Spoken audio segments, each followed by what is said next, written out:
So you have been showing up online, you've been posting consistently and doing all the things that they tell you to do, but your brand and your products and services are still not getting the traction that you desire. Does that sound familiar? You might be making some common social marketing mistakes that could be holding you back and keeping your brand stuck. But the good news is, these 5 mistakes we'll be talking about today are completely fixable and they don't take as much time to fix as you might think. So, in today's episode, I'm breaking down the 5 social marketing mistakes that DIY entrepreneurs, solopreneurs, business owners make and what you can do to turn things around. Welcome to Purposeful Presence, the go-to podcast for entrepreneurs who are ready to elevate their branding and social marketing so you can attract the customers and opportunities that you deserve while staying true to your purpose. I'm Coach MJ. I am a serial entrepreneur. I'm a brand strategist, published author, event producer, and a keynote speaker. And I am on a mission in every episode of this podcast to share practical tips, insightful strategies, and mindset shifts to help you build a brand that attracts your ideal audience and that aligns with your vision. Let's get into it. So, the first social marketing mistake that we're going to talk about is what I call the post and hope strategy. That means that you have no clear goal for what you are posting. You're posting random content without a strategy and hoping it works. And so what's a strategy? A strategy is basically a plan. It says, I'm going to do this first and then this and this and this in this order, in this way, to this extent, so that it can get a certain result. You're arrowing or narrowing in on a specific outcome by doing intentional things. That's a strategy. It's a problem when you just post and hope for the best because every post needs to have a purpose. You need to ask yourself, hey, social media is crowded. How can I stand out? If you're not intentional, you're going to get lost in the noise. There are millions and millions and millions of people creating content every day, every week. How are you going to stand out from the crowd and actually get people to attend your events, buy your products, engage with your services if you are just random with it? Every post that you make needs to have a purpose. Ask yourself, what action do I want my audience to take? And remember that I said that because we're going to talk more in depth about that action taking that you want for your audience. But we're going to say just at this moment, what action do I want my audience to take? So instead of saying, for example, you just share an inspirational quote, which they might appreciate reading it, but it's not going to tie them to doing anything specific in your business. Instead, say, here's the quote, and then say, feeling stuck? DM me for a free clarity checklist, right?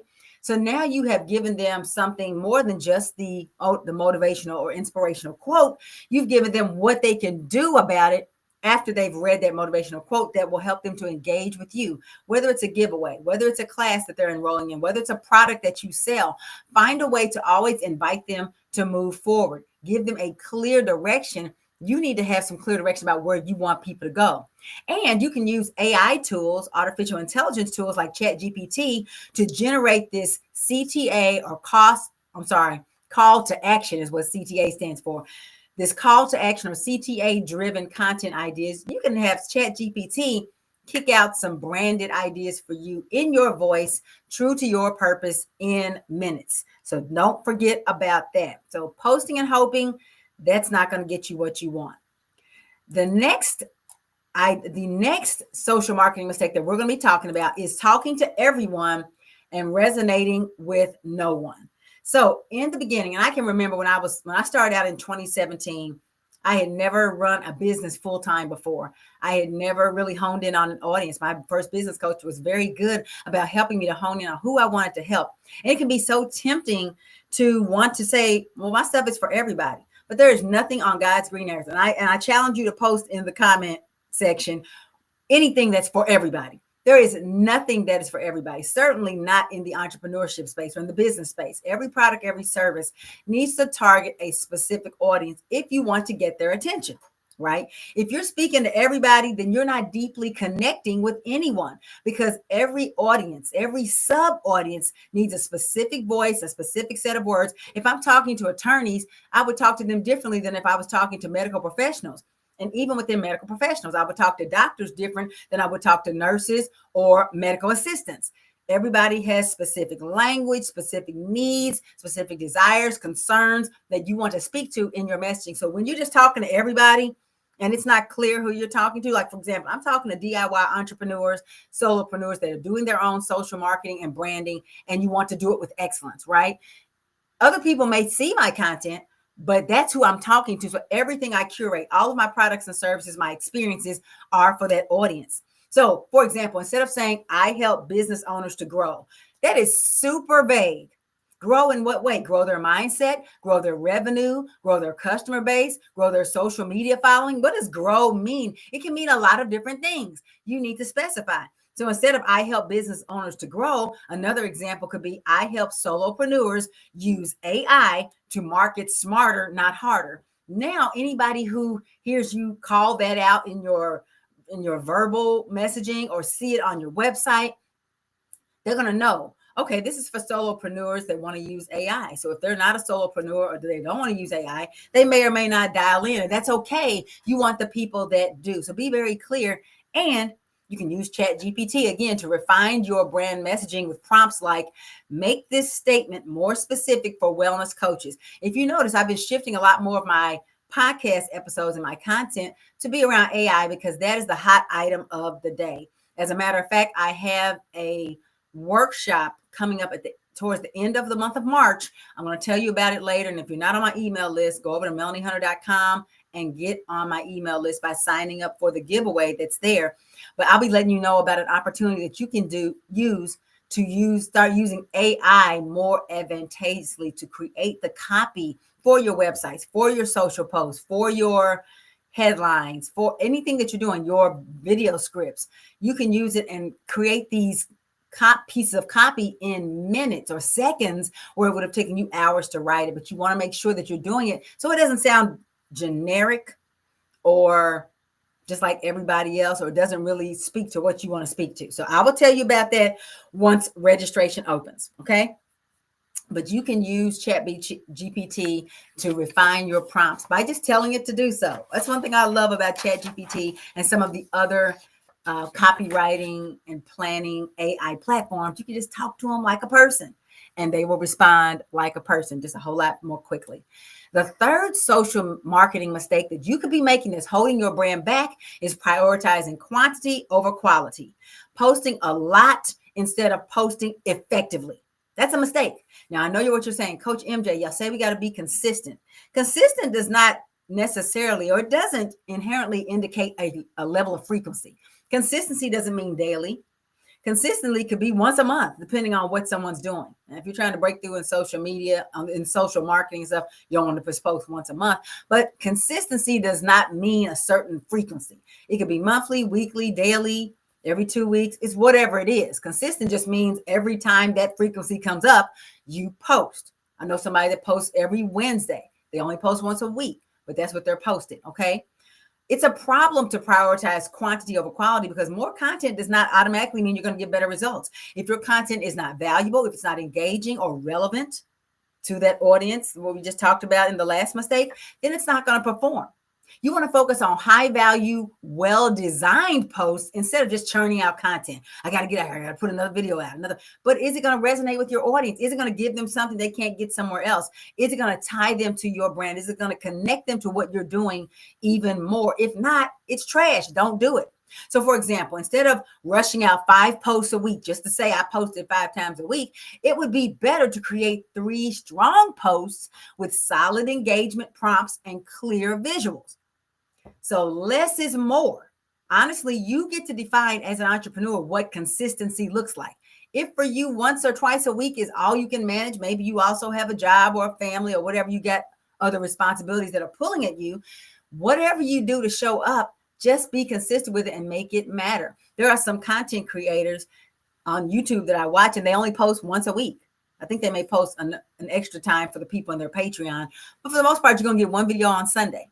But it's a great video, great full 30 minutes. We engage. We're looking forward to it every single week. They are consistent, even though it's weekly. So it'd be better to do less. More is not worthwhile if it's not connecting with the people you want to connect with. And you can use Canva's brand kit feature to create polished on-brand graphics that reinforce your message. So the brand kit in Canva allows you to save your colors, your fonts, your logos, all of the pieces that you want to use consistently over and over, your typesetting sizes, all of that you want to use over and over consistently. It is in the brand kit, and you give it a name, and if I pull in this brand kit, I know exactly how to make this flyer look like the last 50 flyers, or how to make this particular graphic look like all the others so they look like they match. Okay. Being quality focused over quantity focused is important. So if you start out with once a week, that's fine. Make it a good once a week that your audience will be coming back to, waiting for you to hit post every single time. The fourth social marketing mistake that you could be making that's wrecking your brand is ignoring data and analytics. Now, if you see data and analytics and your head starts swimming, I get it. I used to be that way before I was like a data analyst. I worked as a data analyst in corporate America for a time, and I came to love data. Data is the truth. Data is what it is, right? You can wonder, you can guess, or you can look at the numbers, you can look at the facts, and you can feel sure how to make your next move. Posting content blindly without checking what's working is a huge mistake. And I'm going to admit it. I sometimes fall into that trap. I don't always look at my analytics. I just see that something worked, or I see that there's a post out there. I don't go back and say, hey, was it the time of day? Was it the type of post? Maybe they prefer carousels to still graphics. Maybe it was the song that I used. Maybe it was the colors are going to be consistent. But you have to go back and look and kind of reverse engineer what you did that either made it blow up or made it be crickets on that particular post. You're missing out on insights that could help you create better content if you don't look in your analytics. And all of the social platforms have certain places where you can look at the analytics, like Instagram has a place, TikTok has a place, Facebook has it, and they're all different, right? They all give you differing levels of, detail, but they all tell you, hey, here's who your basic audience is, here's when you post, and here's how it's received. And you can judge from that, hey, they like this and that. You may do some trial and error. It could be that the feature that you think, or the aspect of your post that you think is why it did well, wasn't really what it is. And so you try and you change something, and then it does poorly. Okay, you changed the wrong thing. Put that back, change something else, right? But you got to look at your analytics to even know that. Review your analytics every week to see what's performing and what's not. So if, for example, your carousel posts get twice the engagement of single image posts on Instagram, for example, double down on carousels. Every day it needs to be a carousel because they like carousels. You don't know what your audience is going to like until they start liking it. An AI tip is that you can use ChatGPT to help interpret your analytics and suggest improvements. You can tell it, summarize my Instagram engagement trends from the last month, and it will summarize what happened. So you can use ChatGPT and these other AI platforms that are similar to that to help you to digest and interpret those analytics. So again, if your eyes glaze over when you hear data and analytics, that's okay. You can let AI tell you in plain language what that data and analytics is telling you about your business and what you need to shift or do more of.